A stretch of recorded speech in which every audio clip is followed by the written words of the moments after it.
Hi, I'm Simon Jacobson. Welcome to Meaningful Mondays, where we answer your personal questions. Personal question for this week is, my husband and I are no longer intimate. I don't think he's even attracted to me. He seems to like his iPhone more than he likes me. Should I consider divorce? The answer in one word is no. You and your husband came together. There must have been circumstances that brought you together, both between each other and perhaps on a more cosmic level as well. And we have to do things to overcome our challenges. To just give up is not an approach that is healthy, because you may not find better solutions afterwards. So the question is, how does one address an issue like this? Now, as usual, no one gets lost in the woods overnight. Things decelerate. They begin, you take one bad step, another bad step, and then ultimately, suddenly, we're lost. I would try to retrace the steps of when this intimacy broke down and try to find some of the causes. They sometimes can be things that you'd be surprising, superficial. They can be things like even bad breath. I've seen people who avoid intimacy due to a thing like that. Obviously, there can be deeper causes, which can be an affair, can be a distraction, can be aging and depression. There's so many factors that are possible. You have to identify perhaps other causes. iPhone is not a competition, obviously, for intimacy. It's a way of filling the space, filling the awkwardness. So here are a few methods that one can employ. And again, it's case by case, so you have to try different things. Maybe write a very emotional, heartfelt letter to your spouse, to your husband.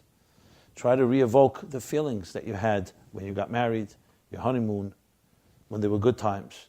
And speak from your heart, sometimes just plain honesty. See how he reacts to that. Sometimes we hold back our feelings. Your husband may not even know how hurt you may be. Maybe he thinks it's mutual. He may even think you're rejecting him. You never know with male fragile egos. No one ever knows. Sometimes you may have said something, so he started second-guessing himself, and he thinks he's not competent enough, or you don't feel attracted to him. So opening up and breaking the ice, writing maybe a nice, beautiful, romantic letter may be an approach. Maybe trying to get away from the environment you're in. Change. Going somewhere. Seeing if you can have a conversation, if it's comfortable enough for you and for your spouse. These are some methods, and I firmly believe that when a person tries, a person makes an effort, that often touches people. Now, if there is some bigger issue, that may expose it as well. Because if you see there's no response, your husband remains cold like a stone, you have to wonder why. And there you may need to have some professional assistance to be able to get to the bottom of it. But there are many things we can begin doing by trying to create an environment, trying to write a letter, trying to reach in a way that you have not reached till now. The worst thing is to get caught in a rut and just begin doing the same thing again and again and just reacting the same way, or withdrawing and breaking down in silence. You have to do something to jolt this out of the habit, because this is now becoming a routine. And routines that begin to grow become more and more difficult to change. So, to sum up, believe in your marriage, believe in yourself, believe in your spouse. If you love your husband, do things that are different. You do something different, you usually will get different results.